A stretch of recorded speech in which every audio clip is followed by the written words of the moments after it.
Produk itu sudah bisa ditampilkan melalui secara digital di misalnya contoh di bus atau saat mereka makan.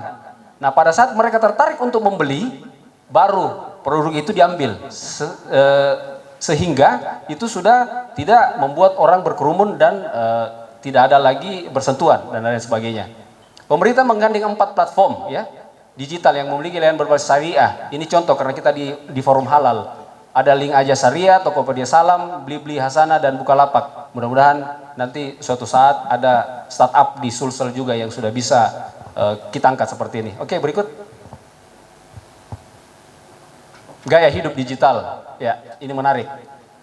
Gaya hidup masyarakat semakin digital, di mana akses digital masyarakat berkembang hingga 8 jam, Masya Allah. 52 menit berinteraksi dengan internet per hari. 8 jam. Mudah-mudahan sosialisasi ngobrol langsung seperti ini juga kita bisa tekan juga sehingga itu juga bisa lebih lama daripada kita lihat kita punya gadget dalam satu hari. Pengguna internet, nah ini sekedar statistik ya, 84 juta di tahun 2017, 2021 Masya Allah 133 juta. Ya, total masyarakat Indonesia 247, berarti persentase itu sekitar 73%, ya cukup tinggi. Oke, berikut. UMKM di jenis UMKM ya, makers ya.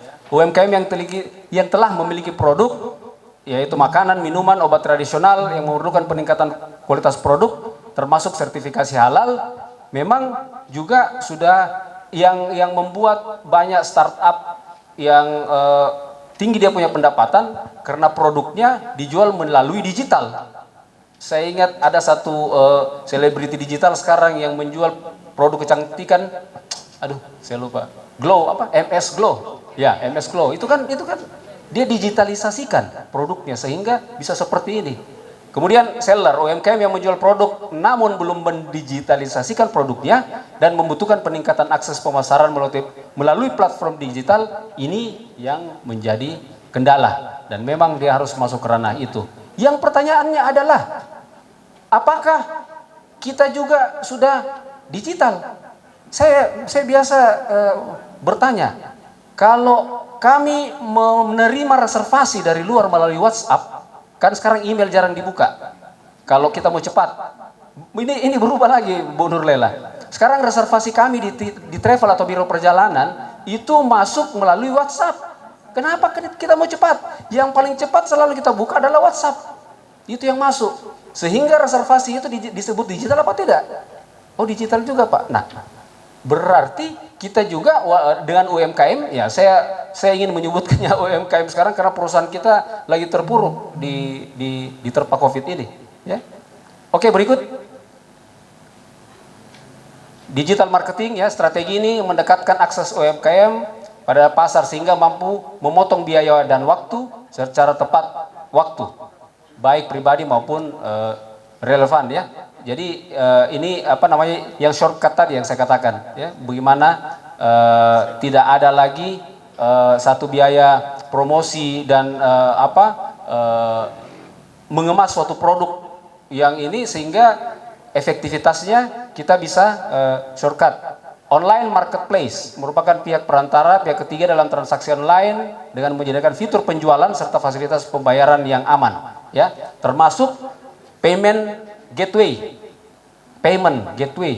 Bagaimana kami dengan Kementerian Pariwisata, produk-produk yang dikeluarkan oleh Asita berupa paket tour itu kalau ingin bekerja sama dengan pihak luar nantinya sudah harus digitalisasi juga. Kita harus dipaksa untuk melakukan payment gateway secara digital sehingga semuanya tidak lagi melalui suatu proses yang panjang dan konvensional ya. Kemudian ada online marketing, ini yang paling banyak, segala usaha yang dilakukan untuk mempublikasikan perusahaan atau produk dan jasa melalui internet, media sosial, semuanya kita punya. Di sekian banyak kita di tempat ini, satu hashtag kita lakukan rame-rame, ini bisa berdampak yang luar biasa. Saya sampaikan di beberapa kabupaten kota saat menjadi pemateri bahwa yang menjadi garis depan untuk promosi ada di Bapak Ibu sekalian.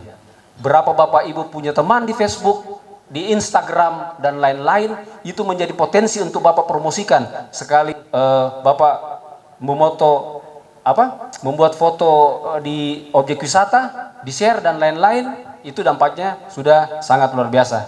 Baik, yang berikut. Ini terkait dengan Muslim Friendly Tourism. Islamic Marketing Mix 7P. Saya ambil 7 ininya. Ya, yang pertama pragmatism and product, artinya produk yang dijual sesuai konsep halal dan thayyib. Ya, kalau terkait produk apalagi makanan memang ya halal yang ditonjolkan, tetapi secara keseluruhan untuk packaging Muslim Friendly Tourism lebih nyaman untuk kita dengar di telinga. Kemudian 2, pertinence and promotion, artinya dalam berpromosi atau beriklan tidak boleh melebih-lebihkan manfaat produk, harus relevan antara produk yang diiklankan dengan manfaat ataupun kondisi barang yang dijual. Bapak Ibu, ini secara Islami.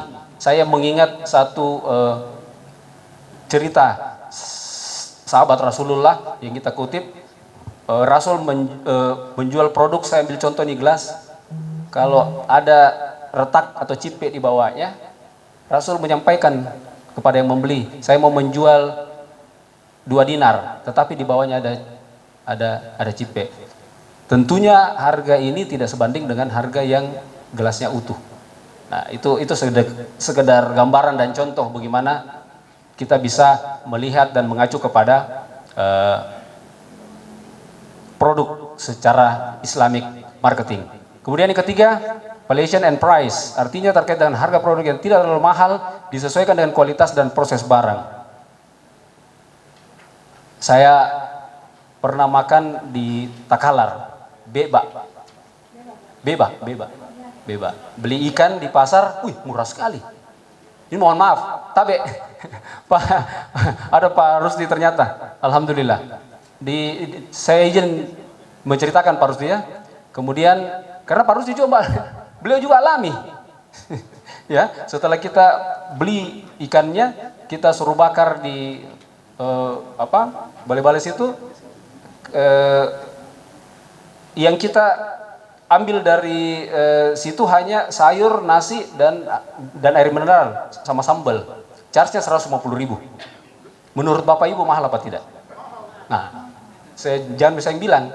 Jadi yang seperti ini memang kita juga harus bisa melihat dan bisa membuat ini menjadi catatan bagaimana produk itu walaupun wisatawan domestik lokal, karena yang paling cepat bergerak ini adalah lokal domestik, Pak.